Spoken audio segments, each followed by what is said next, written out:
Boa noite. Está no ar, direto dos estúdios da TV Campos de Minas, mais um programa Direito da Gente.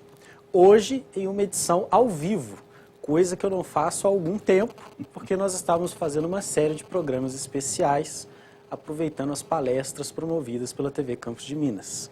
E para esse nosso retorno, nada mais justo que receber aqui o meu amigo, Dr. Vitor Taroco, que é advogado na comarca de São João del Rei, e hoje vai falar conosco, né, Dr. Vitor, sobre os direitos dos empregados domésticos. É um assunto que sempre suscita alguma dúvida, já foi falado, né? Mas já passamos a PEC, mas, enfim, ainda temos o que discutir. É isso aí. Não é isso? Prazer novamente estar aqui. Boa noite a todos.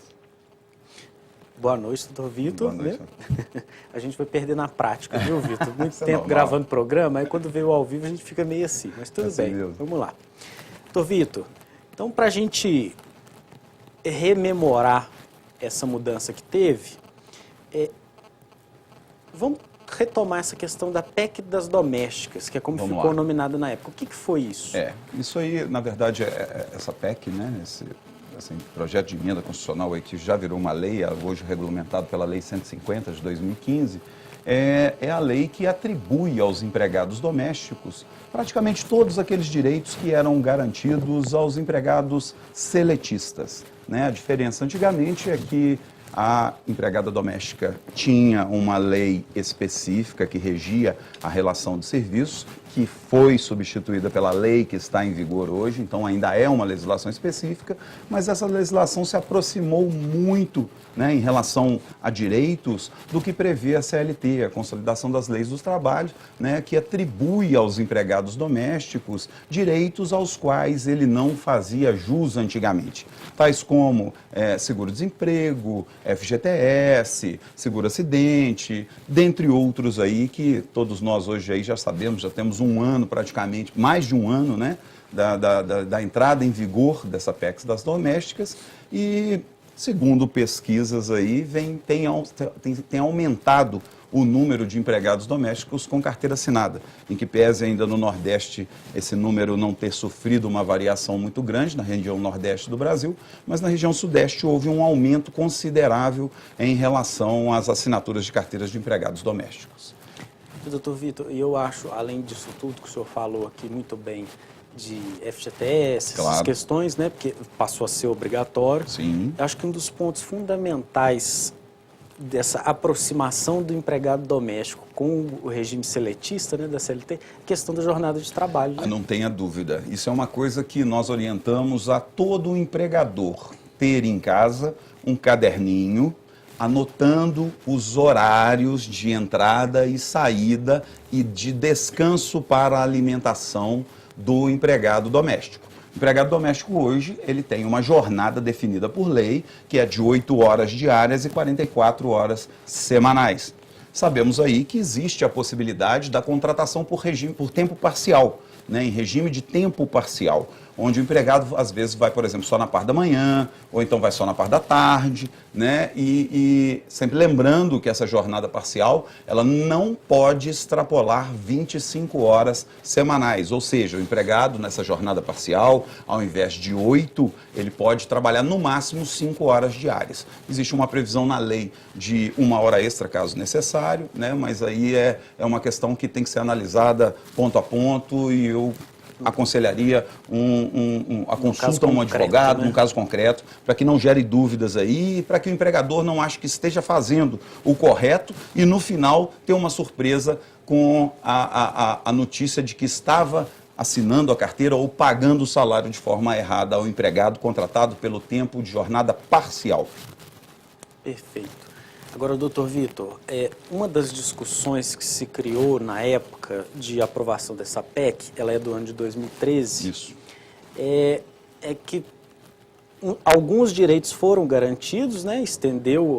Equiparou a CLT com o empregado doméstico. Praticamente, sim. Né? E mas nem todos eles estavam regulamentados. Isso. Como que está isso? Hoje já está tudo regulamentado, né? Faltava ainda, quando a lei entrou em vigor, a questão ainda da definição de como seriam recolhidas as questões do FGTS, do seguro de acidente do empregado, desse seguro para dispensa imotivada. Então, até que isso fosse resolvido pelo governo, a lei já tinha entrado em vigor, mas ainda estava faltando essa regulamentação. Então, hoje nós temos um programa, vamos dizer assim, criado pelo governo, que é direcionado exclusivamente para o empregado doméstico, que se chama E-Social. Se você procurar no Google, você vai ter todas as informações relativas ao E-Social, inclusive do que se trata, quais são as alíquotas que compreendem o recolhimento aí que hoje beira 28%, né? Temos que descontar aí os valores de INSS de empregado doméstico, que quase nenhum patrão desconta e depois não pode requerer esse desconto futuramente, mas esse E-Social ele foi criado exatamente para isso, para facilitar a vida, teoricamente, do empregador, né, no sentido de se recolher tudo aquilo que é devido para o empregado em um único boleto, que é emitido via internet através de um cadastro que é feito por parte do empregador. Aconselho também, às vezes, uma consulta com um contador para que você faça o cadastro correto e para que você proceda os recolhimentos de forma correta. Ou um contador ou um advogado que possa te explicar isso de forma mais tranquila.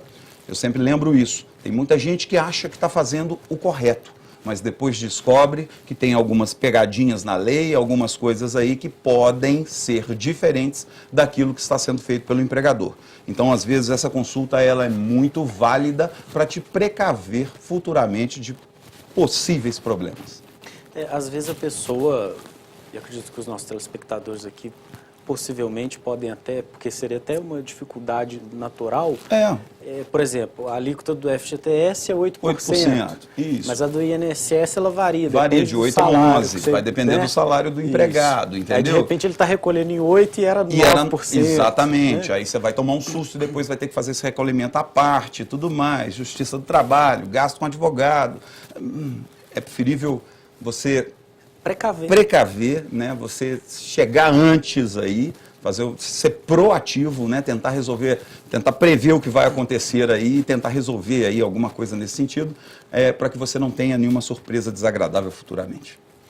Agora, doutor Vitor, quando a gente fala de empregado doméstico, e eu acho que esse é um ponto também que a gente deve delimitar, sim, a gente sempre lembra da figura da ajudante ou do ajudante, né, que nos auxilia dentro de casa. Sim, enfim, em regra, geralmente é mulher, faz comida, limpa a casa, lava a roupa.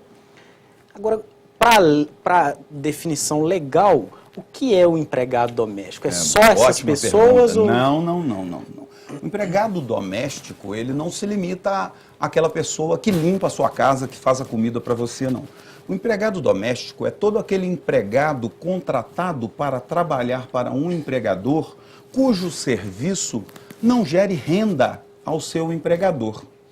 Eu sempre dou um exemplo que acho que é clássico aí, que é da empregada doméstica. Você contrata uma empregada doméstica, né? Nós falamos aí das equiparações em relação à CLT. Você contrata uma empregada doméstica que é uma cozinheira de mão cheia e é uma salgadeira melhor ainda. E aí essa empregada doméstica, para agradar você, vai e faz alguns salgadinhos.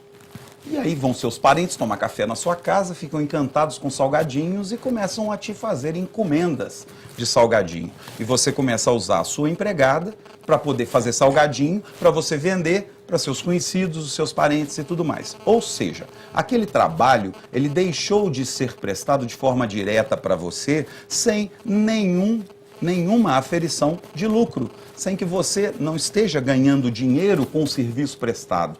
Você aí sim passou a ganhar dinheiro em virtude da confecção dos salgadinhos ali para venda. Isso aí difere a questão do empregado doméstico para o empregado seletista. E lembrando aí que empregado doméstico está abrangido aí no motorista particular, né? Está abrangendo aí o cuidador de idoso, né? Então o jardineiro. Então todos esses empregados que prestam serviço no âmbito residencial, familiar, sem que haja lucro para o seu patrão com a prestação do serviço, ele se enquadra na lei do empregado doméstico. Caso essa prestação de serviços gere lucro ao patrão, ele deixa de ser um trabalhador doméstico e passa a ser um trabalhador seletista. Eu acho isso muito interessante e o exemplo que o senhor deu, muito pontual, muito evidente para nós. Mas eu gosto de lembrar de um exemplo que a gente vê nos livros, estudando, da pessoa, por exemplo, um milionário, que tem um motorista de helicóptero à disposição dele. Esse motorista é um empregado doméstico. É um empregado doméstico, não tenha dúvida. Não importa que ele seja milionário, que ele ganhe 50 mil por mês. A partir do momento que o serviço dele não gera lucro para o seu patrão, ele nada mais é que um empregado doméstico. Isso é muito interessante. Sim. Bom, nós vamos para um rápido intervalo e hoje estamos falando sobre os direitos do empregado doméstico. Se você tem dúvidas sobre esse tema, entre em contato conosco, mande sua pergunta para o telefone 3372-3720 ou pelo celular 99972-1640. Lembrando que no celular também podem ser mandadas mensagens via SMS ou WhatsApp. Voltamos já, não saia daí.